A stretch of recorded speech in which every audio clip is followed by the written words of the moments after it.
Masayang araw mga ka-PL o may panibago pong misahe si Tatay Digong at si VP Inday Sara sa ating lahat ng mga DDS buong mundo. Kani-kanina lamang po ito lumabas mga kababayan.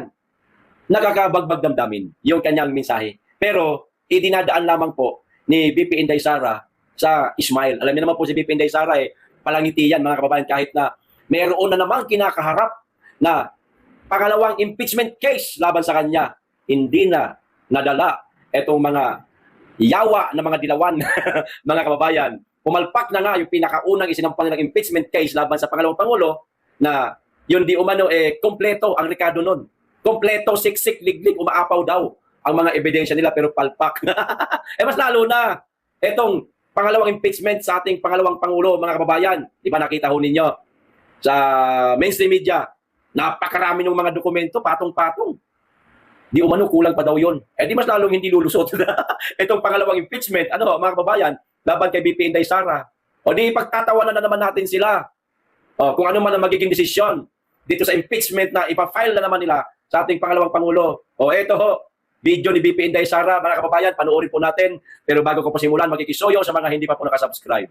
Baka naman at paki-click na rin po ang notification bell para updated ho kayo sa lahat ng upload at huwag niyo pong kalimutan paki-like at paki-share na rin siyempre nitong video para malaman po ng mga DDS buong mundo ang pinakabagong mensahe ng ating Tatay Digong at ni VP Inday Sara. Ito na, panoorin na natin. So, meron siyang message kanina, ang sabi lang niya para sa inyong lahat. Nandito kami, meaning siya, ako at yung iba pang mga kapamilya namin, nandito kami sa as long as gusto pa kami ng tao. Yes, of course. Yeah, hanggang sa dulo. Kaya, hindi kami mamimilit kung ano yung gusto ng tao. So, and of course, from myself, I thank you for your continued support. Alam niyo, I am truly blessed as a politician kasi kahit anong paninira ng mga kalaban sa akin, nandyan pa rin yung taong bayan. Yes. The trust is The supporters from 2015, from 2016, from 2019, from 2022, nandyan pa rin kayo. At hindi kayo, and then you know how to discern ano yung paninira at ano yung katotohanan. And for that, I am truly blessed. And as I said, I thank you on behalf as well of all my colleagues in the Office of the Vice President. Ito, yung panibagong paninira na naman sa ating pangalawang Pangulo. Maliwanag na propaganda ng mga makakaliwa, mga kababayan. Etong impeachment. Yan po, isang maliwanag na propaganda yan. At higit sa lahat, pagtakip lang yan mga kababayan sa napakalalang korupsyon at anomalya na nangyayari ngayon sa ating bansa. Yan ho ang katotohanan niya. Kasi hirap na ho silang tabunan ng baho nila mga kababayan. Lalong-lalo na nga dito sa flood control project at sa lahat ng mga anomalyang nangyayari ngayon sa ating bansa. Hirap na ho sila. Kung sino-sino na nga itong ipinapakulong nila Di ba? Kung sino-sino na lang ang kanilang kinakasuhan na hindi naman yon ang pinangalanan ni Gutesa at ni Saldico. Yan pinangalanan nitong dalawa. Si Martin Romualdez, si Bongbong Marcos, damay pa nga si Lisa Marcos, si Sandro Marcos, pero ang mga nakukulong, mga kababayan, yung mga sapsap, yung mga dinis, di mo ba? Yung mga hindi nabanggit sa isinagawang pagdinig, maging sa Senate Blue Ribbon Committee. Kasi, pinoprotektahan po nila itong mga malalaking isda, mga kababayan. Lahat tayo, kilala natin kung sino talaga ang mga nagkaroon, nagnakaw, ayan, ng limpak-limpak na salapi na mula sa bayan. Alam na ho natin yon. Hindi ho nila tumbok yun Hindi ho yung nag-target nila, mga kababayan, kundi yung mga maliliit lang. Ngayon, dahil sigaw ng taong bayan, dapat si Martin Romualdez ay ikulong lahat ng mga pinangalanan ni Saldico, hindi ho nila kayang gawin, kinakailangan nila, mga kababayan, na magkaroon ng konting diversion. Si VP Inday Sara, ang naisipan po nila, na gipitin na naman sa pamamagitan ng impeachment. Para nga naman, yung issue sa mga anomalya sa flood control, ma-divert ho dito kay VP Inday Sara. Kasi iba, kapag ka Duterte ang laman ng mainstream media at ginigipit, ang mata at pandinig ng lahat ng mga maraming Pilipino nakatuon, nakaantabay, lalong-lalo na ang mga pulawan o mga makakaliwang grupo na mga gigil na maupo bilang presidente ang pangalawang Pangulo Inday Sara. Kasi siguradong lilinisin sila, wawalisin sila, mga kababayan. Mauubo sila. Yan ang isa sa mga kinatatakutan nila. Lalong-lalo na Ang mga kawatan ng mga elected official, mas lalong takot na takot sila kasi siguradong magbabayad sila. Pagdating ng araw na si Inday Sara na ang maging presidente ng Pilipinas, siguradong sisingilin sila ni Inday Sara. At lahat ng mga sangkot sa pagkidnap kay dating Pangulong Rodrigo Roa Duterte, mananagot silang lahat. Kaya ang gagawin nila, para hindi magkaroon ng kapangyarihan si Inday sa 2028, kinakailangan nilang ngayon pa lang ilaglag sa pamamagitan ng impeachment. Yang tanong, kung magtagumpay sila. Di mo ba, mga kababayan? Abay, mag-abang-abang tayo. Tandaan ho ninyo, kung yung una pumalpak, ito pa kayang pangalawa. Sigurado yan, mga kababayan. Dito po tayo sa isa pang balita. Nako, delikado ho dito ang mga tulpo, mga kababayan, ha? Magkapatid na tulpo, delikado ho sila rito. Baka sakaling ano pa ito sila, mga kababayan, matanggal sa pwesto, matanggal sa pagkasenador. Nako, naloko na. Hindi lang mga senador, maging ang mga kongresista. Ito ho, para malaman ho ninyo, paano sila matatanggal? Maaring matanggal, maaring hindi. Pero kung talagang susundin ng batas, sigurado tanggal itong mga ito. Lalo na kapag ka napatunayan sa isang investigasyon. Ito ho, mula po ito kay Atty. Rowena Guanzon. Matapos nyo tulungan, kayo din ang ilaglag. Yan ha. Mga yap at nakasama na ng tulpo sa unang pasok nila sa politika. Noong nakatatlong seat ang ACT-CIS noong 2019, si Congressman Jocelyn ang first nominee at second naman si Congressman Eric Yap. Okay. Ngayon, ito na. Dawit sa flood control ang kumpanya ng mga yap, mga kababayan. Kaya pinapa-freeze na ang assets at kung sila nga ang nagpondo sa tawag ito, kampanya ni Senator Erwin, malaking problema ito. Okay? Pero political capital ng tulpo ito. Pati sila na independent naman sana ay kakantiin ng administrasyon. Wala na sila sinisino. Naku, naloko na. Names and frozen accounts tied to Yap Brothers trace as top Tulfos campaign donors, mga kababayan. Ito di umanong kumpanya, mga kababayan, ng tawag ito, ng mga Yap na nadadawit ngayon sa maanumalyang flood control project. Siya di umano ang naging donors, ayan, ng kampanya ng mga tulpo. Kahit sabihin na lang natin kay Erwin Tulpo. Pero sabihin natin kay Erwin Tulpo lang, parang ang labo ho. Kung pinondohan nila ang kampanya ni Erwin Tulpo, maaari pinondohan din nila ang kampanya ni Rapi Tulpo. O maging ng mga tawag dito. Yan, yung ACT-CIS din, syempre natural, may pondo yan sila. Pero saan galing yung pondo nila? Ngayon, pag inimbestigahan to, mga kababayan, at mapatunayang nagpondo nga itong kumpanya ng mga Yap sa kandidatura ng mga tulpo, yari sila. Magagaya sila. Kay Chis Escudero, mga kababayan. Pero yung kay Chis, sigurado ako, paninira lang yon. Walang katotohanan yon. Pero ito, sa mga Yap, nasa ACT-CIS party list yan yung mga Yap nasaan ba dati? Si Erwin Tulpo. Di po ba? Mapapag-isip po talaga tayo na maaaring pinondohan nga ang kampanya nito mga tulpo. Nitong kumpanya ni Yap na sabit sa maanumalyang flood control project. Nako, delikado ito mga kababayan. Ito pa isang balita. Nako po, matindi. Ito, ang katawa-tawa na sinabi ni Mr. President, mga kababayan. Tapang-tapangan ng mama. Akala mo talaga may bayag. Mahilig naman sa malaki. It's too big. Too big nga. Masyadong malaki daw, masyadong malaki. Di kaya, ito, pasahin ko. Ayun, kahit banggain ko pa ang malalaking buhaya sa gobyerno.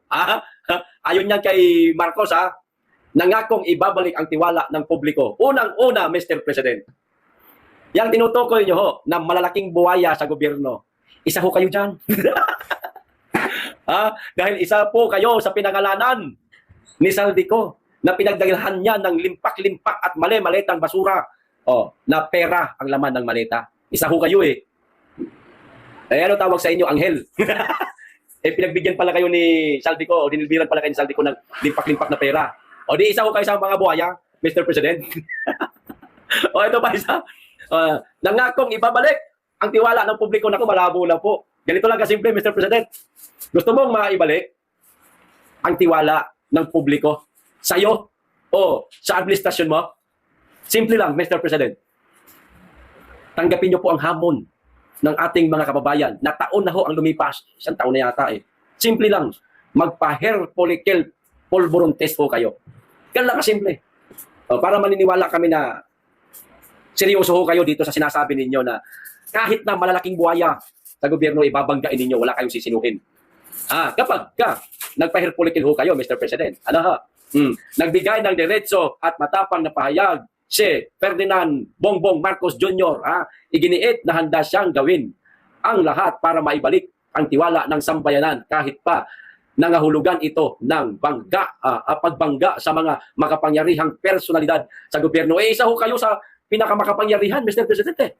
Sige nga, kung talagang babanggain mo lahat, yan na naman tayo bira naman Ayaw ko magalit ngayon ng mga oras na ito Banggain mo nga yung pinsan mo. Yung pinsan mo, si Romualdez, banggain mo nga. Ipakulong mo, paimbestigahan mo, kuhanin mo kay Saldico ang mga ebidensyang sinasabi niya. Gamitin mo yun. At kang anak mo na mayroong 100 billion na insertion, paimbestigahan mo rin. Gamitin niyo po ang ebidensya na inilabas ni Saldico. Sige nga, banggain mo nga. Gusto mong bumalik ang tiwala namin sa iyo, di ba? Ganun lang kasimple. Magpa-hair follicle ho kayo. Ipakulong mo si Romualdez. Paimbestigahan mo yung anak mo, Mr. President. Kahit sarili mo Binanggit na ni Saldico Maliwanag yan buhaya ka rin O hindi naman namin ito masasabi nang walang nagsasabing kayo ay pinagdalahan ng pera na mali-malita ni Saldico. Si Saldico may sabi Sabi pa nga ng kapatid mo, adik ka daw Gumagamit ka daw ng droga. Magpa-follicle ka kung kaya mo. Para manumbalik yung pagtiwala namin sa administrasyon mo at sa'yo. O ngayon, kung hindi mo kayang gawin, yan lang naman ang hiling ng tao. Kung hindi mo kayang gawin yan, huwag ka nang mangangako, huwag ka nang magtapang-tapangan. Alam naman naming weak ka talaga. Matapang ka lang sa mga taong nasa administrasyon, mga kritiko mo. Hanggang dyan lang ang tapang mo. Ang mga taong walang kapangyarihan, wala sa gobyerno, hindi elected official, sa kanila ka lang matapang. Pero kapwa mo, mga elected official na nasasangkot dito sa napakalupit na kawatan, korupsyon sa ating bansa, wala kang kaya, hindi mo kaya. Kita mo nga, ang pinakukulong ninyo, mga taga-DPWH, mga inhenyero, mga kontraktor, yun lang ang kaya ninyo kasi wala namang kapangyarihan yung mga yan Di ba? Elected official ba yan? Hindi. Hindi yan elected official. Ngayon, paano kami magtitiwala sa'yo? Paano kami maniniwala sa sinasabi mo? Di ba, mga kababayan? May saltik po kayo may saltik.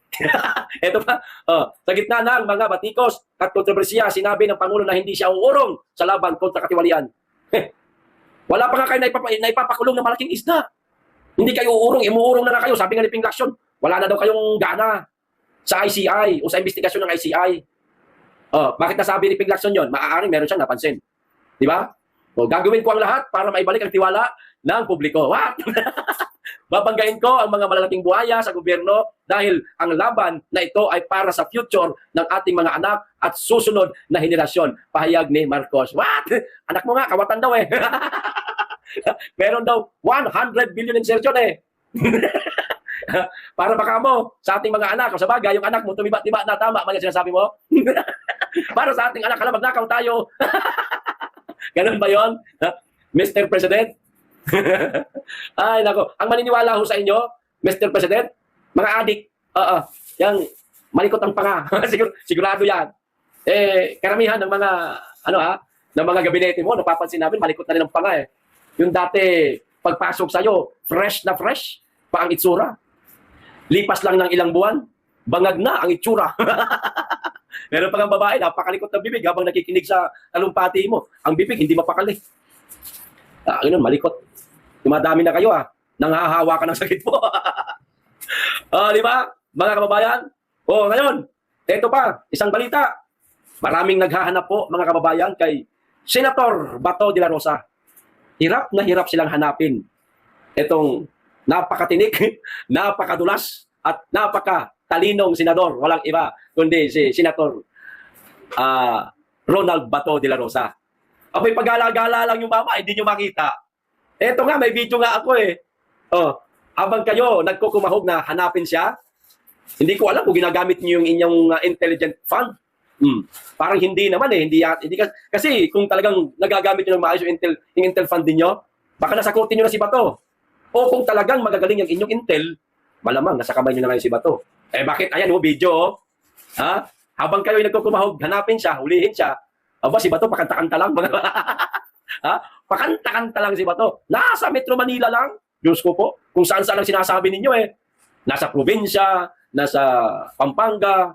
Oh, may mga litrato na nasa Metro Manila. Meron ding iba nasa probinsya. O eto, halo-halo ito. O, kinulikta ko po ito mga kababayan. Panoorin po natin itong video ni Senator Bato de la Rosa na pakanta-kanta lang yung mama. Sila, sumakit na ulo kahahanap. O eto na.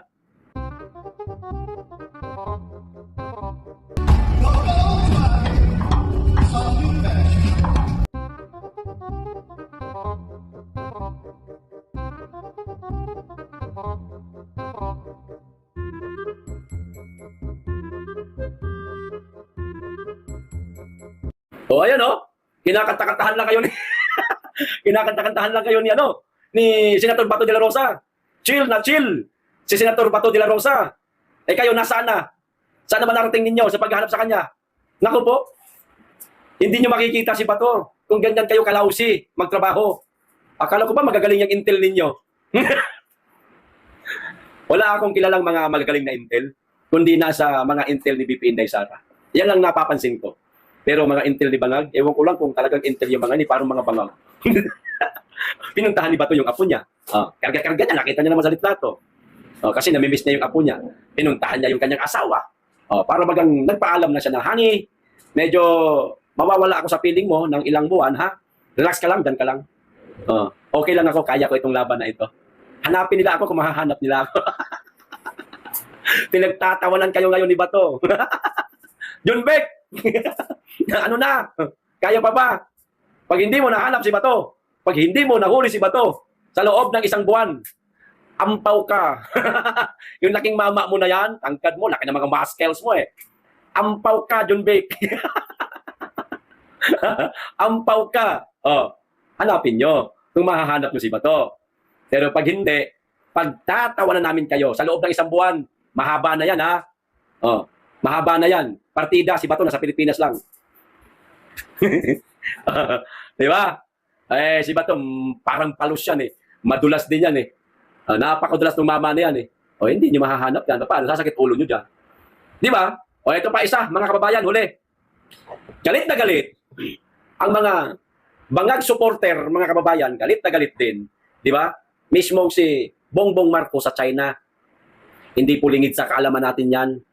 Nagigil sila sa China dahil sa mga di umano'y ginagawa ng mga CCG o Chinese Coast Guard sa West Philippine Sea o yung girian dyan sa West Philippine Sea. Binubomba ng tubig ang mga PCG o Philippine Coast Guard ng mga CCG. Maging ang ating mga mangingisda ay binubomba ng tubig. Oo, nasasaktan tayo doon bilang isang Pilipino. Ayaw natin na nasasaktan yung ating mga kababayan, lalong-lalo na itong mga mangingisda na naghahanap buhay lang naman sana. Pero, nung napakainit ng usapin tungkol dyan sa girian sa West Philippine Sea, di bagay, galit na galit si Marcos. Na hanggang ngayon, bitbit niya pa yata eh. Sabi niya, gusto niya daw makipagbardagulan sa China. Kung kakayanin mo, nabuang ka. Naihibang ka na naman. Nag-halusinate kang makapangyarihan ka, tanga, wala kang kapangyarihan, wag kang magaling-galingan. Pero magkapangyarihan kang utak lang kasi batak ka eh. Kasi bangag ka. Eto, mga kababayan, sinuka ni Marcos yung mga sinabi niya. Paano to? Mga bangag supporter, paano nyo didepensahan to ngayon na mismo ang inyong sinusuportahang bangag na presidente sinuka lahat ng mga kinain niya. Lahat ng mga masasakit niyang sinabi sa China, sinuka niya, kinain niya uli. Pasintabi sa mga kumakain. Ito, sabi niya, si Marcos mismo may sabi, ha? China, mahalagang kaibigan at katuwang ng Pilipinas ayon kay Marcos. What? Akala ko ba, Marcos, galit na galit ka sa China? Akala ko ba, makipaggera ka sa China? Bakit sinasabi mo? Mahalagang kaibigan at katuwang. Kinain mo na yung mga sinabi mo. Wala ka talagang prinsipyo. Wala kang paninindigan. Hindi mo kayang pangatawanan ang mga sinasabi mo. Isa kang weak president. Tama nga si PRRD. Ito pa. Sigurado akong marami pang pagkakataon upang mas maging mas matatag, mas malalim at mas mahalaga ang ugnayan ng ating dalawang bansa sa paglipas ng panahon. Sabi yan Bongbong Marcos, mga kababayan. So okay na. Bongbong Marcos, okay na kayo ng China. Wala nang gulo. Simple lang naman kasi. Mr. President, kung gusto mong maayos ang girian dyan sa West Philippine Sea, napakadali lang po talaga. Ang China, napakadaling kausapin, napakadaling makipag-deal, lalong-lalo na sa Pilipinas dahil kinikilala tayo ng mga Chino na yan na parang kapatid na rin dahil nga napakalapit lang natin sa isa't isa.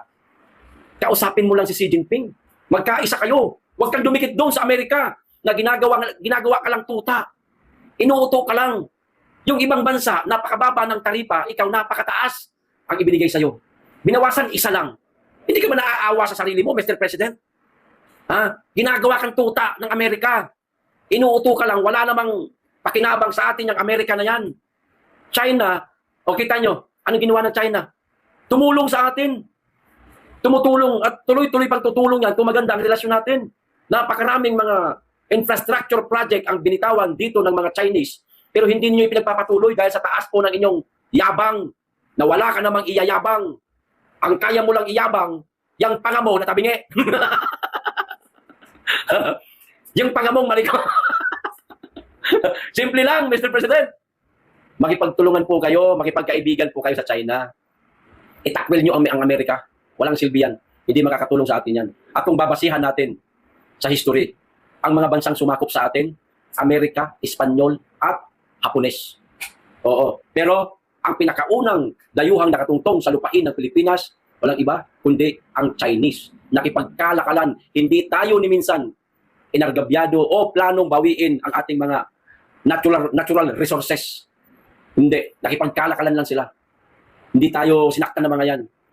Pero etong tatlong bansa, hinalay ang mga kababaihan, ang mga kabataan. Pinagpapatay ang mga kasundaluhan ng ating bansa.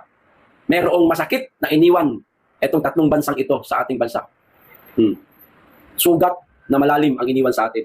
Pero ang China hindi. Pero siya pa ang kinamumuhian mo, Mr. President, samantalang napakabuti ng China. Hindi ko ito sinasabi dahil ako ay pro-China. Hindi ako pro-China. Pilipino tayo, paano tayo magiging pro-China? Nagugustuhan ko lang ang inaasal sa atin ng China dahil napakarami nilang infrastruktura ang ibinatawan sa atin na pinatigil mo lang, Mr. President. Pinatigil mo. Oh. Ngayon, pati yung Bukana Bridge, inaangkin mo, nasa China yan. Diba? Eh kung makikipagtulungan ka sa China, baka hindi malayong yung mga infrastrukturang binitawan nila ay madagdagan pa. Gamitin mo yung utak mo. Huwag kang tatanga-tanga. Okay, Mr. President. Ayos. Hanggang dito lang. Maraming salamat. Mag-iingat kayo lagi. Tigit sa lahat. Mahalin natin ang Pilipinas.